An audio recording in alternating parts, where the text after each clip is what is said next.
Thank you. That moves us to our action agenda. First up is action is necessary or appropriate on matters discussed in executive session. Do I have any motions? Madam Chair, make a motion to approve selected employment items shown in Exhibit A. Do I have a second? Second. All in favor? All opposed? And the motion carries 6-0. Madam Chair, I make a motion to approve the purchase of properties located at 1400 Kennerly Road, Irmo, South Carolina, 1627 and 1635 Hollingshed Road in Irmo, South Carolina, 1707 Hollingshed Road in Irmo, South Carolina, and 11601 Broad River Road, Chapin, South Carolina. Do I have a second? All in favor? Can we discuss, I have a question, clarification. Yes, ma'am. So that was how many parcels? 5. 5. So the one on Broad River Road is for Kate, and the other 4 are for the new Dutch Fork Elementary? Yes, ma'am. Okay. All those in favor? All opposed? And the motion carries 6-0. Madam Chair, I make a motion to approve the contract to EdCon Incorporated for the design, bid, build services for additional classroom wings to be added to Chapin Elementary School and Lake Murray Elementary School as shown in Exhibit D. Do I have a all those in favor? All opposed? And the motion carries 6-0.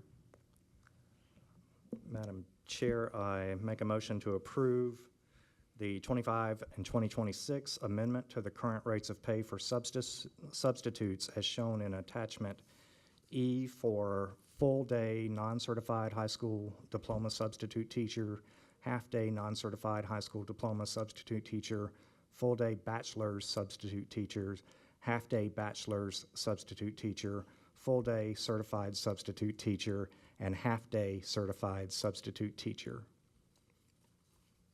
Second. All those in favor?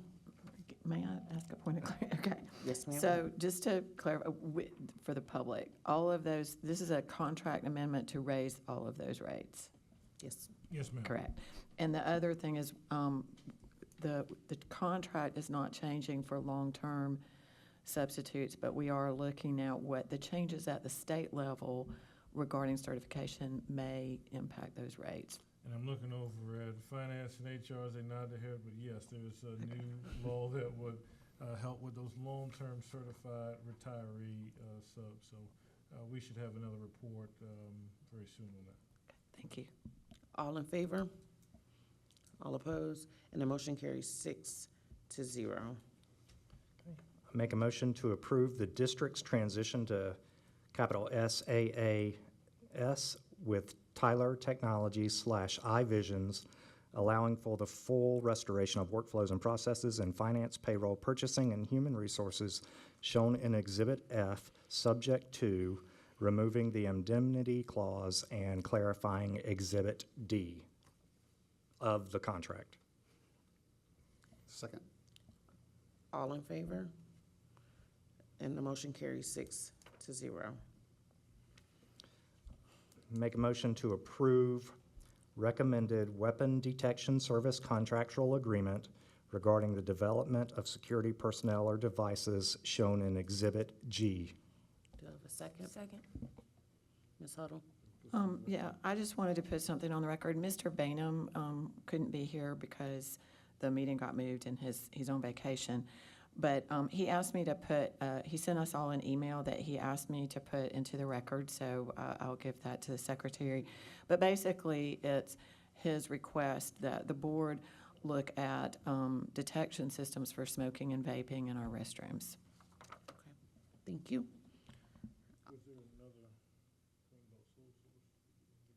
Oh, yes, and I did, this contract would be sole source, so I just wanted to clarify. My understanding is that the order of this is that the board approves it first, and then the CFO would approve it as sole source and post it, and there's a process by which people can challenge it and all of that, but it's okay for us to go ahead and approve it prior to your certification as sole source. Thank you. All those in favor? And the motion carries 6-0. Ms. Tucker, that moves us to the procurement review panel. Make a motion to approve the establishing, or approval of establishing procurement review panel shown in Exhibit J. Second. So the board needs to elect a chair for the procurement review panel, so, if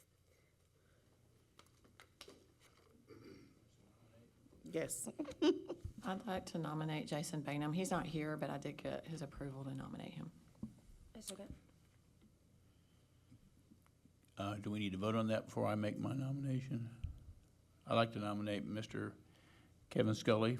He has served well at this, up to this point in time, and I know of no issues, and I think everything's going smoothly, so I would like to nominate Mr. Scully to stay on board with that position. Second. I'd like to make a motion to close nominations. All right, we have two nominations on the floor. Do we just take a? So you take the first nominating first, and if that carries, that wins. If that does not carry, then you move to the second nomination. Well, did we vote to close nominations? You did. I just made a motion. Did we actually vote on that? Oh, I mean, We have a motion to close the nominations. All those in favor? All right. And the motion carries 6-0. So first, we have a nomination for Jason Bainham to serve on the procurement review panel. All those in favor? All those opposed? And the motion fails 3-0. And then that moves us to, the motion failed for Jason 3-2, I'm sorry. I didn't vote. And then we have a motion on the floor for Kevin Scully. All those in favor? All those opposed? And the motion carries 3-2. So Kevin will continue to serve on the procurement review panel. thank you. All right. Dr. Harris? Yes, the appointment. Make a motion to approve the appointment of Richland County First Steps Board Member for School District 5 of Lexington and Richland Counties shown in Exhibit K. Second. Oh, I'm sorry. Dr. Harris? Very good. Thank you so much. Members of the board, Madam Chair, members of the board, Dr. Ross, and community. This is a request for approval for appointment of a staff member to the Richland County Board of First Steps. This comes by way of a 2023 reauthorization, First Steps statewide, that advises rather than having a designee or designating a person, that we would in fact have a board approval to appoint a person to the board. And so on tonight, we're here with a recommendation for the given staff member to serve in the capacity of board member for Richland County. And of course, this district office is very unique in several ways, and we get to do this for both counties. But on tonight, we're looking forward for the Richland County First Steps Board. All right, do we have any questions? All right, we have a motion on the floor. It's been properly second. All those in favor? And the motion carries 6-0. Thank you, Dr. Harris. Thank you. Make a motion to approve the adoption of updated educational structure and redistricting plan for 2026 and 2027 shown in Exhibit L. Second. Do we have any questions? Ms. I Hull? do, yeah.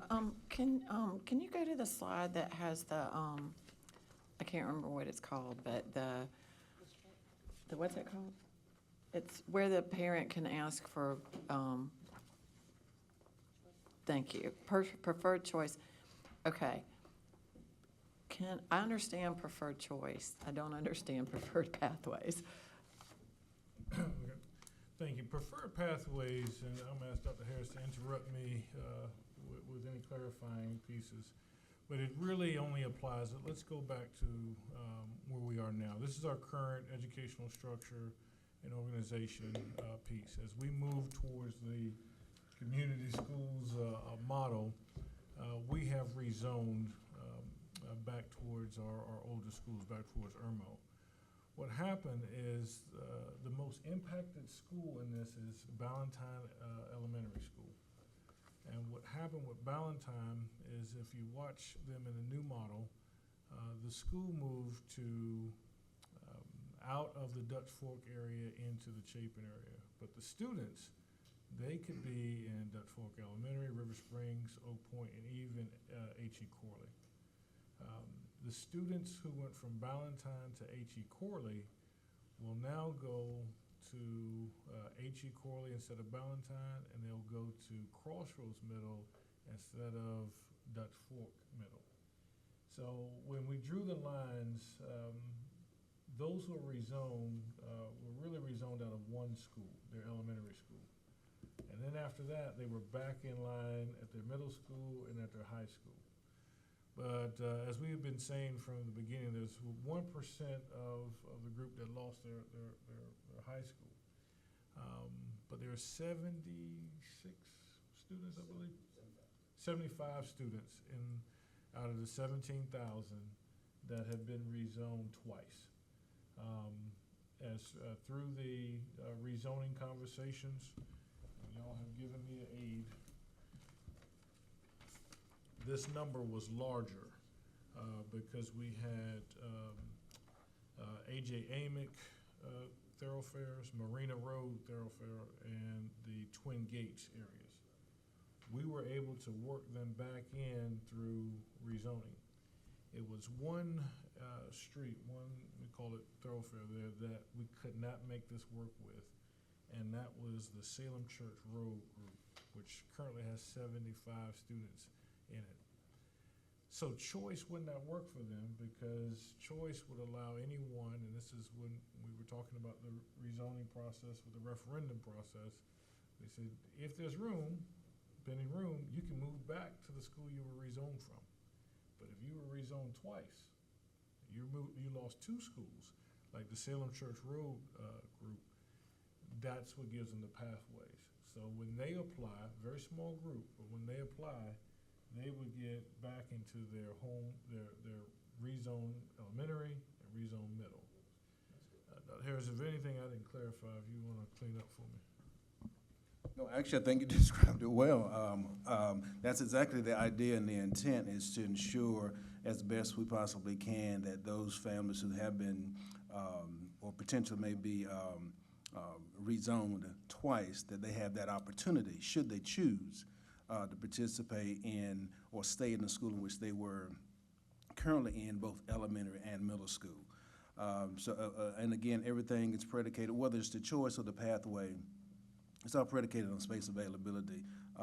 But I think we certainly feel comfortable and very confident that that we want to take into consideration every family who chooses. We want to certainly honor that as best we possibly can. Can I ask for can I pose some examples just to help me understand? So let's say you had a student that is currently attending Lake Marie Elementary, and they got rezoned to Ballantyne Elementary. Under preferred choice, they could stay at Lake Marie Elementary, assuming there's a space and assuming someone can get them to and from school. Okay. Now, for preferred pathways, these 75 students at Salem Church Road area, where do they currently attend school? Like today or last, in May? Where did they go to school? Many of them are in the Ballantyne area, or Ballantyne School, rather. So most of them went to Ballantyne Elementary? That's correct. And under the new zoning, where do most of them go? Yeah. Okay. So they could use preferred choice as well, right? They could say, I want to keep going to Valentine Elementary. If they wanted, if their choice was simply in reference to the elementary level, then yes, they could certainly use that. But many of them, the expressions that we received is that they are interested in not just the elementary, but also Gotcha. the middle school. There, hence the Okay. idea of pathway that we would maintain the So, elementary. so I think I got it now. So they, under preferred choice, they could say, hey, I want to stay at Valentine, and if there's room, but then once they hit sixth grade, now they got to go to Crossroads. That's correct. But And they may preferred choose to do that. pathway is, okay. I might not be, I might be the only one who doesn't understand, so if I am, that's fine. But I might suggest that somehow we find a way to word it that is very, or even give example. Maybe that's all we need to do is give an example. And I would offer this, preferred pathways was actually drawn up in conjunction with the Salem Church Road family. So they have met with Dr. Harris and I multiple times as we try to work this out. So it's a very small population. I think our work on the educational materials and the lunch and learns is to share that for 99.5% is going to be preferred choice. But we do need approval on that very slim group, and 75 students may not apply. That the preferred pathways is there for them. So Dr. Ross, just to clarify too, then this is only applies to students that are redistricted through, if we pass this motion tonight, it doesn't apply to other situations. That's correct. That is correct. What we're talking is applicable to these families, these 75 that we're talking about. Okay. And the other question I had is, I think we talked about this last time, but as part of this is not just the pathways, but we would be moving roughly to 50 kids per grade from the Valentine Elementary split feeder where they would go to Dutch Fork cluster to now roughly 50 kids per grade that would go to Chapin cluster. One concern I have, to put that out there, is that Chapin High School, so I know they won't get there for a few years, but Chapin High School is like really close to capacity. And we're gonna open up space at the Spring Hill, right? But just also, there's close to 8, I think the Town of Chapin Planning Commission is voting on this soon, but there's close to 800 home sites. I think 400 regular homes and 400 townhomes planned for Brighton. So what will we do if we get a whole bunch more students from Brighton? So I'll actually share the numbers here, and again, Dr. Harris cut me off. This is the worst case scenario that we see in terms of where we would be, and let's focus it on Chapin. That is very close to their capacity, but that is keeping Spring Hill at its current 1,100 students. Once Spring Hill opens up to 2 more wings of capacity, it is our goal by having Spring Hill Middle that number would come down. One of the things that we look at in operations, and Dr. Gary and Mr. Alan Knox, is once we finish one 5-year program, we start the next 5-year program. And so that's looking at it. I'll be honest with you, I think that as we start to look at the next 5-year facilities plan, my goal was in this year, fix all the buildings in Irmo and fix and fill what we currently have. I think the next plot is there another elementary school that has to go in Chapin? That will require its next study. And so we'll do the demographics like we do. We'll follow our 5 founding principles that we always do, including looking at facilities and community trends and our demographics.